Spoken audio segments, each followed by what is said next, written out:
नमस्कार, hello and welcome to all. आप सभी का स्वागत है genius academic and competitive classes में। तो कैसे हो आप लोग? आई होप अच्छे होंगे।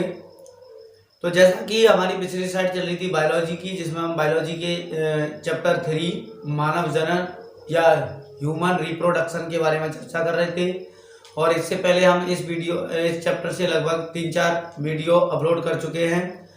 यदि आपने वो वीडियो नहीं देखी है तो आई बटन पर क्लिक करके सबसे पहले उन वीडियो को देख लें, जिससे आपको टॉपिक का कंटेंट और जो चैप्टर चल रहा है वो अच्छे तरीके से समझ में आ जाए। और आज का जो टॉपिक है आज का टॉपिक हमारा होने वाला है आवर्त चक्र या रज चक्र या मेंस्ट्रुअल साइकिल के बारे में हम आज के टॉपिक में आज के सेशन में चर्चा करेंगे। और दोस्तों, यदि आपने अभी तक वीडियो को लाइक नहीं किया है तो वीडियो को लाइक कर दें और दोस्तों के पास शेयर भी कर दें। जैसा कि आपको पता है यूपी बोर्ड की आज डेट शीट अनाउंस हो चुकी है। यदि आपको डेट शीट के बारे में जानकारी चाहिए तो उस वीडियो की लिंक हमने डिस्क्रिप्शन बॉक्स में दे दी है। वहाँ से आप डेट शीट देख सकते हैं कि कौन सी डेट को आपका कौन सा पेपर है। जैसा कि डेट जो है आपकी 24 अप्रैल से स्टार्ट है। 24 अप्रैल से आपके एग्जाम चलेंगे जो कि 12 मई तक चलेंगे। 24 अप्रैल से 12 मई तक चलेंगे, जिसमें 10th के एग्ज़ाम है वो आपके 10 मई तक ख़त्म हो जाएंगे और 12th वाले एग्ज़ाम हैं वो आपके 12 मई तक ख़त्म हो जाएंगे। तो दोस्तों, आज का सेशन स्टार्ट करते हैं। आज का सेशन है हमारा आवर्त चक्र या मेंस्ट्रुअल साइकिल।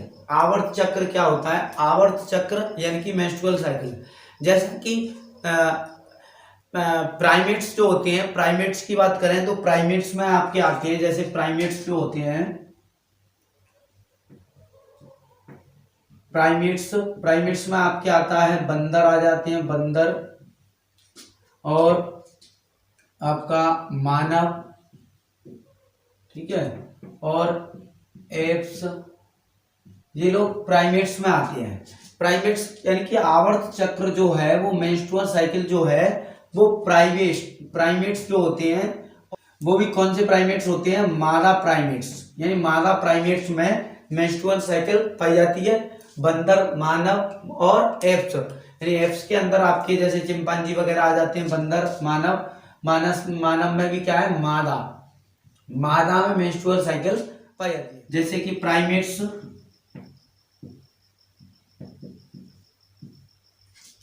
जिसमें क्या आते हैं? बंदर, मानव, एप्स आदि में जनन प्रक्रिया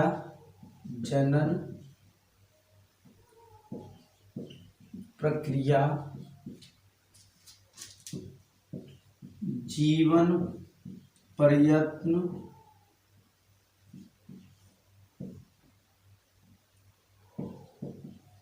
पाई जाती है। प्राइमेट्स, बंदर, मानव, एप्स आदि में क्या होती है? जनन प्रक्रिया जो होती है वो जीवन पर्याप्त में पाई जाती है। जीवन भर जनन प्रक्रिया इनमें होती है। तो उसको ही हम क्या कहते हैं? उसको हम कहते हैं मेंस्ट्रुअल साइकिल या फिर आवर्त चक्र, या कह सकते हैं प्राइमेट्स, मादा प्राइमेट्स में या मादाओं में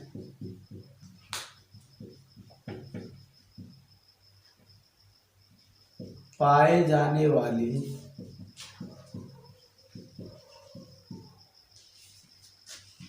जनन चक्र को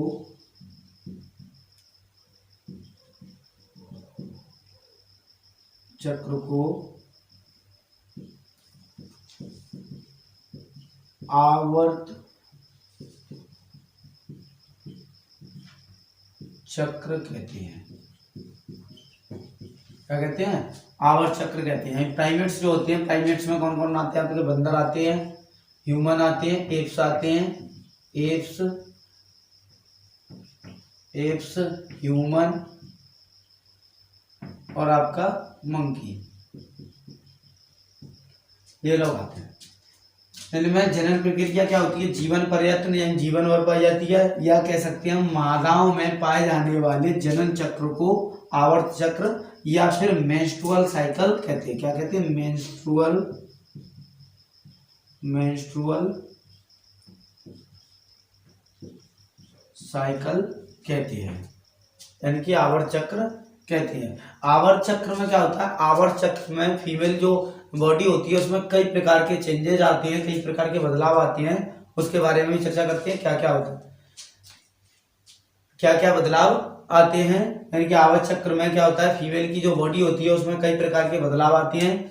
अब उन बदलावों के बारे में चर्चा करते हैं, किस किस प्रकार के बदलाव आते हैं, या फिर जो आवर्त चक्र है वो है क्या, उसके बारे में हम चर्चा करेंगे। यानी आवर्त चक्र के बारे में फुल डिटेल में पढ़ेंगे कि आवर्त चक्र क्या है। इसमें जितने भी आपके डाउट्स होंगे वो सब सारे के सारे डाउट्स आपके मैं क्लियर कर दूंगा। यदि कोई भी आपका डाउट रहता है तो आप कमेंट बॉक्स में उस डाउट को भेज सकते हैं, जिसका आपको सॉल्यूशन दे दिया जाएगा। अगर आवर्त चक्र की बात करें तो सामान्यतः इस आवर्त चक्र का जो समय काल होता है या समय अवधि होती है, सामान्यतः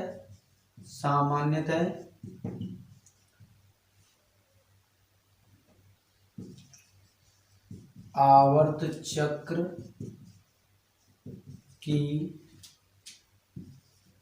अवधि या कह सकते हैं समय 28 या फिर 29 दिन होता है। कितना होता है, 28 या 29 दिन का होता है, 28 या 29 दिन का होता है। यानी कि प्रत्येक जो साइकिल होती है वो या तो 28 दिन चलती है या फिर 29 दिन चलती है। यानी लगभग में 28 दिन हम कह सकते हैं। अगर क्वेश्चन ये पूछा जाता है आवर्त चक्र की समय अवधि कितनी होती है, तो आप 28 ऑप्शन लगा देंगे। लेकिन अगर 28 ऑप्शन नहीं है तो हमारा क्या हो जाएगा, 29 सही हो जाएगा, क्योंकि 28 और 29 दोनों चलते हैं। अब क्वेश्चन इसमें ये बनता है, कई बार नीट एग्जाम में भी पूछा गया है कि पहली बार जो आपका जो आवर्त चक्र या फिर मेंस्ट्रुअल साइकिल जो होती है, आवर्त चक्र पहली बार प्रारंभ होता है, उस अवस्था को क्या कहते हैं। यानी कि जब पहली बार आवर्त चक्र प्रारंभ होता है, पहली बार, अच्छा पहली बार आवर्त चक्र प्रारंभ होगा वो होता कब है, पहली बार कब प्रारंभ होता है, पहली बार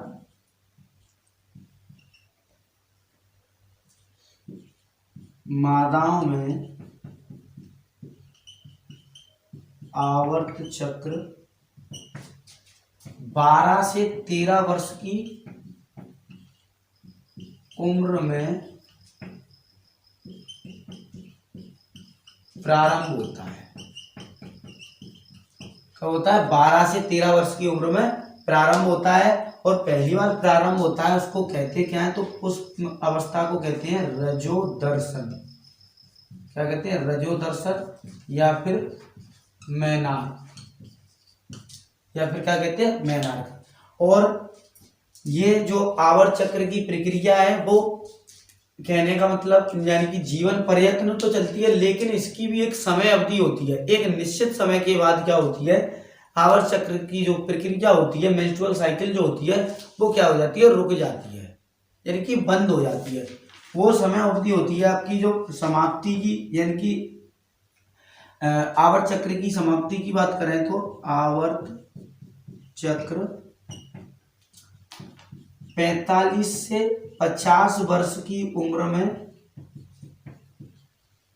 समाप्त हो जाता है, समाप्त हो जाता है।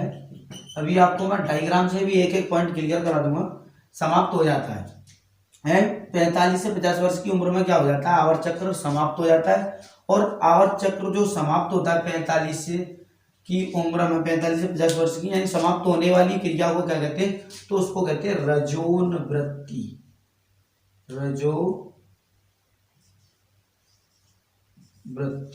रजोनवृत्ति या फिर मेनोपॉज, मेनोपॉज कहते हैं। उस स्थिति को क्या कहते हैं, मेनोपॉज। ये आपके कई बार क्वेश्चन नीट एग्जाम में पूछे जा चुके हैं या और पूछे जाने की संभावना होती है।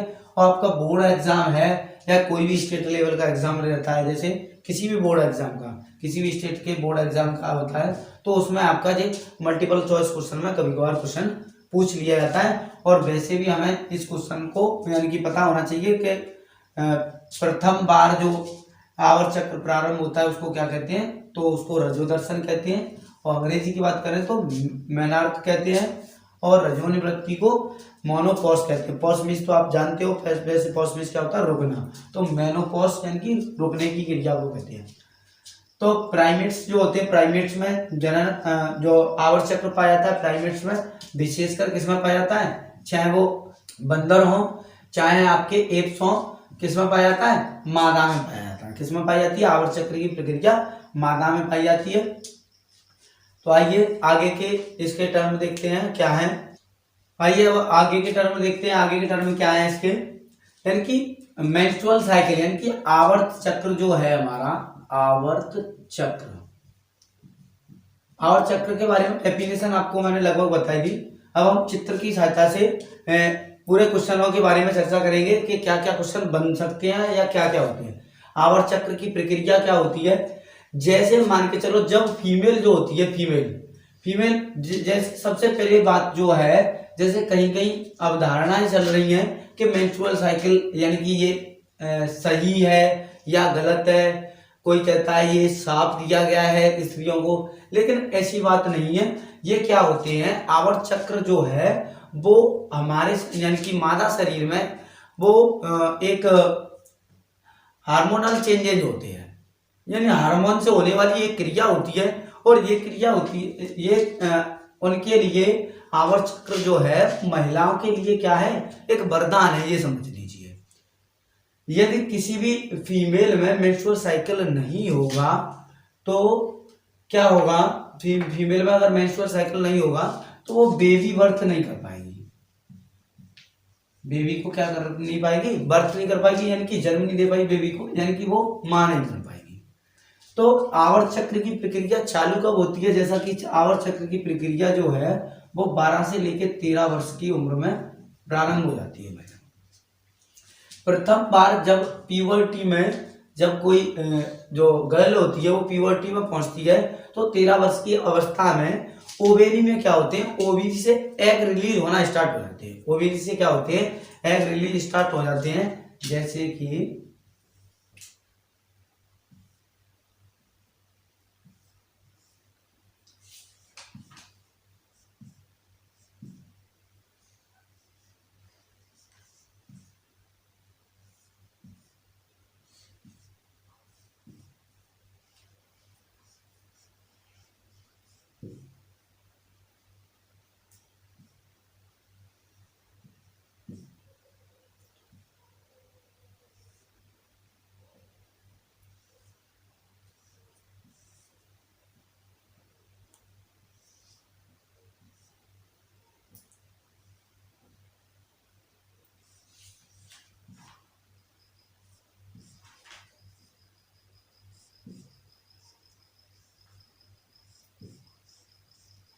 मान के चलिए ये एक गर्ल है और इसकी एज लगभग आपकी मान ली हमने कितनी है, 12 से 13 वर्ष की उम्र है।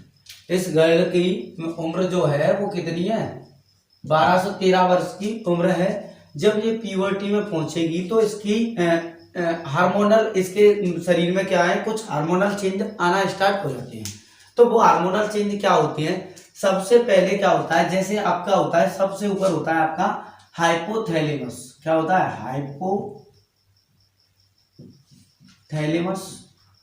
हाइपोथैलेमस जब प्रथम बार यानी कि जब फीमेल या गर्ल जो है वो 13 एज की अवस्था में पहुंचती है तो ये क्या होता है, थैलेमस क्या है, थैलेमस एक GnRH हार्मोन रिलीज करता है।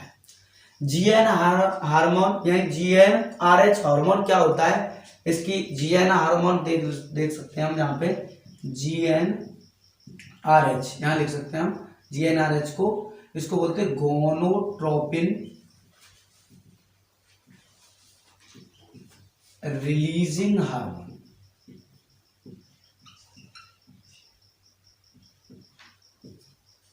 गोनोट्रोपिन रिलीजिंग हार्मोन यानी कि जब 13 वर्ष की अवस्था में जब गर्ल पहुंचती है तो क्या होता है, हाइपोथैलेमस क्या करता है, GnRH हार्मोन रिलीज करता है। ये हार्मोन ये हार्मोन आपका पिट्यूटरी ग्लैंड जो होती है, यानी कि जिसको बोलते हैं पीयूष ग्रंथि, क्या बोलते हैं, पीयूष ग्रंथि, या क्या कह सकते हैं इसको, पिट्यूटरी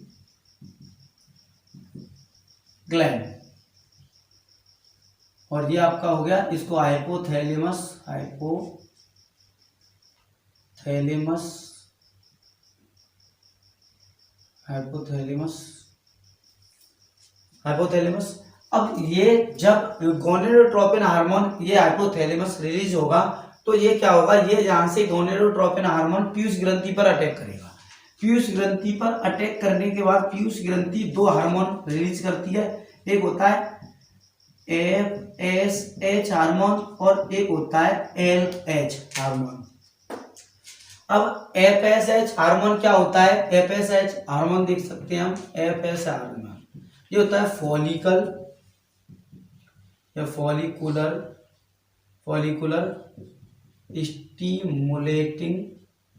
स्टिमुलेटिंग हार्मोन। और LH जो हार्मोन होता है, LH हार्मोन जो होता है वो आपका होता है ल्यूटिनाइजिंग हार्मोन, ल्यूटिनाइजिंग हार्मोन होता है, ल्यूटिनाइजिंग। तो थैलेमस क्या करता है, GnRH हार्मोन रिलीज करता है, वो पीयूष ग्रंथि पर अटैक करता है। पीयूष ग्रंथि वहां से दो हार्मोन निकालती है, कौन कौन सा, फॉलिकल स्टिमुलेटेड हार्मोन और ल्यूटिनाइजिंग हार्मोन निकलता है। अब ये हार्मोन आपका ओवेरी यानी कि अंडाशय पर अटैक करता है, अंडाशय पर या ओवरी पे, अंडाशय पर अटैक करता है या फिर किस पे करता है, ओवरी पे करता है। अब ओवरी पे ये अटैक करता है, ओवरी के बाद क्या था, ओवरी से दो एक हार्मोन निकलते हैं, एक हार्मोन होता है आपका एस्ट्रोजन और दूसरा आपका होता है प्रोजेस्टेरोन,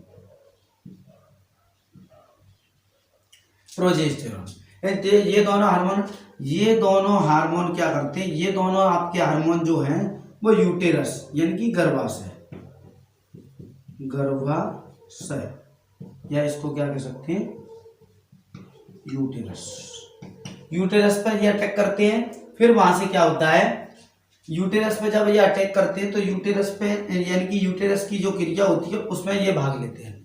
तो सबसे पहले जब गर्ल होती है या फीमेल जो होती है वो 13 की एज में जब पहुंचती है तो क्या होता है, हाइपोथैलेमस क्या करता है, एक GnRH हार्मोन निकालता है जिसको क्या बोलते हैं, गोनेडोट्रोपिन रिलीजिंग हार्मोन बोलते हैं। वो हार्मोन क्या करता है, गोनेडोट्रोपिन हार्मोन गया, अब उसका काम क्या होता है, वो जाएगा पीयूष ग्रंथि के पास, पीयूष ग्रंथि पर जैसे ही वो अटैक करेगा, पीयूष ग्रंथि पर अटैक कर देगा कि भैया पीयूष ग्रंथि से कहेगा FSH हार्मोन और LH हार्मोन को अब क्या करना है, तुम्हें रिलीज करना है। जैसे ही ये इस पर अटैक करेगा तो ये पीयूष ग्रंथि है जो वो आपका फॉलिकल स्टिमुलेटिंग हार्मोन और ल्यूटिनाइजिंग हार्मोन को रिलीज करेगी और ये दोनों हार्मोन आपके किस पे रिएक्ट करेंगे, ये आपके दोनों हार्मोन जो हैं वो अंडाशय पे यानी कि ओवरी पे रिएक्ट करेंगे। ओवरी पे रिएक्ट करने के बाद ये जैसे ही ओवरी पे रिएक्ट करेंगे तो ओवरी से क्या है, दो हार्मोन निकलना स्टार्ट हो जाएंगे,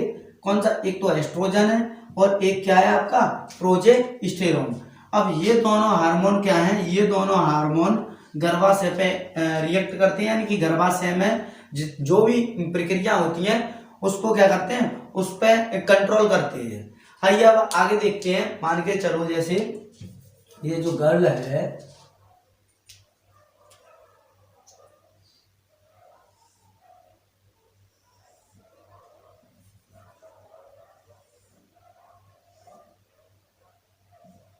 ये जो गर्ल है यहाँ पे आपका इसके क्या होंगे, ओवरी होंगे, यहाँ पे क्या होंगे, इसके ओवरी होंगे। जैसे हम इस प्रकार से संरचना थोड़ी सी बना दे रहे हैं,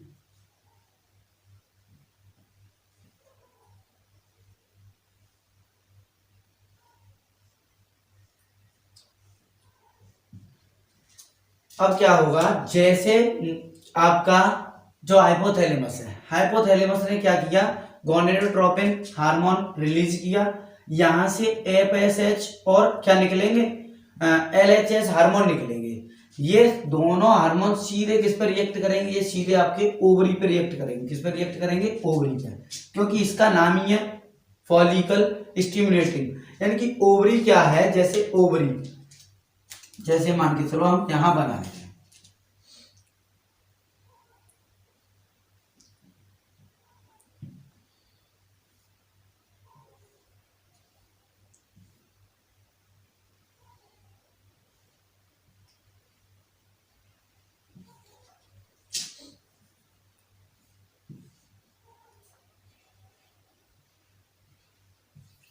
ये आपके दो ओवरी है, ये आपका क्या हो गया, गर्भाशय हो गया, ये आपका सर्विक्स हो गया, और ये आपका क्या हो जाएगा, वजाइना, वजाइना, सर्विक्स, ओवरी, ये आपका यूटेरस, और ये आपका क्या है, फैलोपियन ट्यूब, फैलोपियन ट्यूब। ठीक है, अब क्या होता है, जब यानी कि जब पीरियड्स यानी कि आवर्त चक्र या फिर जिसको हम पीरियड्स भी कहते हैं, जब वो चालू होता है, पीरियड्स जब चालू होते हैं या आवर्त चक्र जब चालू होते हैं, तो जैसे ये हमारे जो अंडाशय होते हैं, अंडाशय में क्या होते हैं, छोटे छोटे फॉलिकल्स पाए जाते हैं। क्या पाए जाते हैं, फॉलिकल्स पाए जाते हैं, बहुत सारे फॉलिकल्स होते हैं अंडाशय में, ऐसे इसमें होंगे, इसमें भी फॉलिकल्स होते हैं। अब इनके भीतर क्या होता है, अपरिपक्व, यानी कि अपरिपक्व क्या होते हैं, अंडाणु होते हैं। इनमें क्या होते हैं, यानी कि अविकसित, इमेच्योर एग होते हैं। इनमें क्या होते हैं, इमेच्योर एग होते हैं, इमेच्योर एग होते हैं। अब जैसे ये आपका फॉलिकल यानी कि एफएस जो हार्मोन है, ये फॉलिकल जो हार्मोन है, फॉलिकल स्टिमुलेटिंग, ये क्या करेगा, ये सीधा आपका ओवरी पे अटैक करेगा। जैसे ये ओवरी पे अटैक करेगा तो ये जो आपको ये संरचना दिखाई दे रही है, ये क्या है, एग है प्रत्येक ओवरी में। यानी कि जब मेंस्ट्रुअल साइकिल चलती है तो मेंस्ट्रुअल साइकिल में फर्स्ट बार क्या होता है, फर्स्ट बार यानी कि पहले मंथ इस ओवरी से एग रिलीज होगा, अगले मंथ इस ओवरी से एग रिलीज होगा, फिर अगले मंथ इस ओवरी से, फिर अगले मंथ इस ओवरी से, यानी क्रम बाय क्रम चलते रहते हैं, एक ही ओवरी से लगातार नहीं निकलते हैं, पहले दाएं वाली से, फिर बाएं वाली, फिर दाएं, फिर बाएं, इस प्रकार क्रम चलता रहता है। तो स्टिल एफएसएच जो हार्मोन जो होता है वो क्या करता है, ओवरी में ये छोटी छोटी फॉलिकल्स जो संरचना होती है, इन पे क्या करता है, रिएक्ट करता है। अब इन पे ये जो रिएक्ट करता है, तो रिएक्ट करने का मतलब क्या है, ये इनको वृद्धि प्रावस्था यानी कि ये इनको प्रेरित करेगा कि इनमें क्या है, विभाजन हो, कुछ की विभाजन हो, या फिर ये वृद्धि करके क्या है, परिपक्व हो, क्या हो, विकसित करेगा। इनको क्या करेगा, ये विकसित करेगा, विकसित करेगा। विकसित होने के बाद क्या होगा, विकसित होने के बाद जैसे ये एग जो है पूरा मैच्योर हो जाएगा, मैच्योर होने के बाद ये क्या है, एग यहाँ पर निकल आएगा। अब जब ये एग यहाँ पर आ जाएगा, जब ये एग यहाँ पर आ जाएगा तो एग क्या है, जो मेंस्ट्रुअल साइकिल जो है अभी मैंने आपको बताया था, यानी कि इसमें क्या होता है, ऋतुस्राव और होता है मेंस्ट्रुअल साइकिल में ऋतुस्राव होता है, जो आपका लगभग 4 से 5 दिन चलता है। कितना चलता है, लगभग 4 से 5 दिन। यानी कि फीमेल जो होती हैं उनमें जब पीरियड्स जो होते हैं, पीरियड्स होते हैं या फिर आवर्त साइकिल जो आवर्त चक्र चल रहा होता है, तब क्या होता है, यानी कि वजाइना जो है, वजाइना से क्या होता है आपका, वजाइना से ब्लीडिंग चालू हो जाती है। क्या हो जाती है, ब्लीडिंग चालू हो जाती है। अब ब्लीडिंग चालू होने पर कुछ फीमेल को लगता है पता नहीं क्या हो गया है, यानी कि ब्लड कैंसर नहीं हो ना हो गया हो, यानी अजीब तरीके से जब फर्स्ट बार होती है तो उनको ऐसा लगता है, लेकिन एक्चुअल में उनको पता नहीं है कि ये क्या है, ये एक बॉडी की एक जो है एक क्रिया है जो आपकी हार्मोन्स के द्वारा क्या होती है, कंट्रोल होती है। जब फर्स्ट बार जो मेंस्ट्रुअल साइकिल स्टार्टिंग होती है तो क्या होता है, फर्स्ट बार मेंस्ट्रुअल साइकिल में क्या होता है, सबसे पहले ये फॉलिकल्स को एफएसएच जो हार्मोन है वो क्या करता है, विकसित करता है। विकसित ये उसको विकसित करने के बाद क्या करता है, ये विकसित करेगा तो यहाँ से एग रिलीज हो जाएगा। अब ये एग जो है ये यहाँ पे एग आ चुका है, यानी कि ये एग जो है, अब इस एग ये एग यहाँ से 3 से 4 या 4 से 5 दिन तक क्या करता है, ये यहाँ पे स्पर्म का वेट करता है। मान लीजिए इस जो गर्ल है इसकी कोई सेक्सुअल एक्टिविटीज नहीं हुई है जब प्यूबर्टी यानी कि इसकी मेंस्ट्रुअल चल रही है, तब कोई भी सेक्सुअल एक्टिविटी नहीं हुई है, तो क्या होगा, ये एग यहाँ से क्या होगा, एग जब ये फर्टिलाइजेशन इसका नहीं होगा, स्पर्म इससे आगे निषेचित नहीं होगा, तो क्या होगा, ये क्या होता है, ये टूटना स्टार्ट हो जाता है। अब ये टूट के क्या होगा, टूट के ये वजाइना के रास्ते क्या होगा, वजाइना के रास्ते इस प्रकार, वजाइना के रास्ते ये क्या होता है, ब्लड के रूप में क्या होते हैं, ब्लड के रूप में निकलना स्टार्ट हो जाएगा।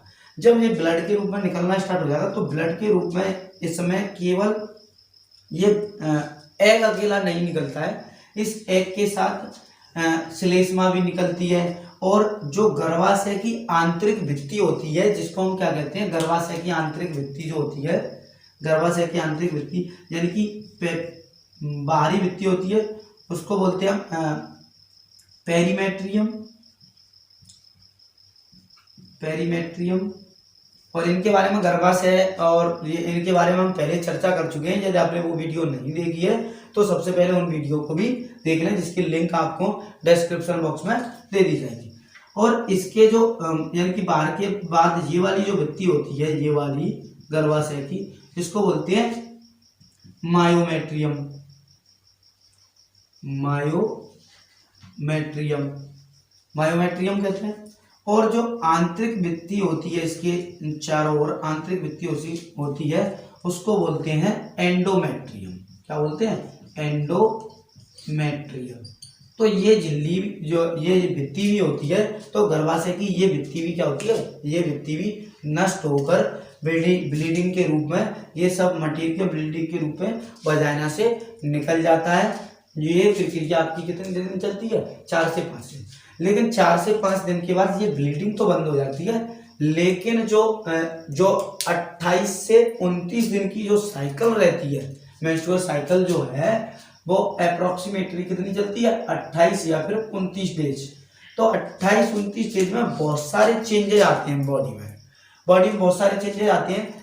जब बॉडी में चेंजेस आते हैं, यानी कि फर्स्ट बार जब आपकी जो मेंस्ट्रुअल साइकिल प्रारंभ होती है गर्ल में, तो क्या होता है, बहुत सारे बॉडी चेंजेस आते हैं। जैसे कि आपका इनका जो ब्रेस्ट है, ब्रेस्ट में इंक्रीजमेंट होना है ना, हिप्स में इंक्रीजमेंट होना, ये बहुत सारे चेंजमेंट आते हैं। तो आई होप आपको इतना समझ में आया होगा, अच्छे तरीके से इतना आपको समझ में आ गया होगा। एक बार और समझा दे रहा हूं मैं आपको दूसरा डायग्राम बना के, जिससे आपको अच्छे तरीके से पॉइंट क्लियर हो जाए। आइए अब थोड़ी सी और चर्चा कर ले रहे हैं इस पर। जैसे कि यहां से हम क्या करेंगे, यहां से हमने बना दिया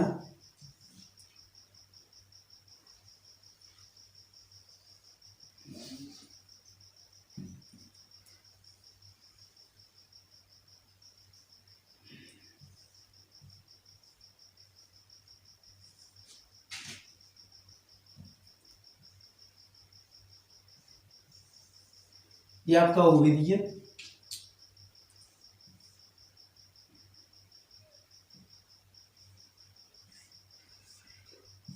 ये आपका वजाइना है, सर्विक्स, ये आपका ओवरी, ये आपका फैलोपियन ट्यूब,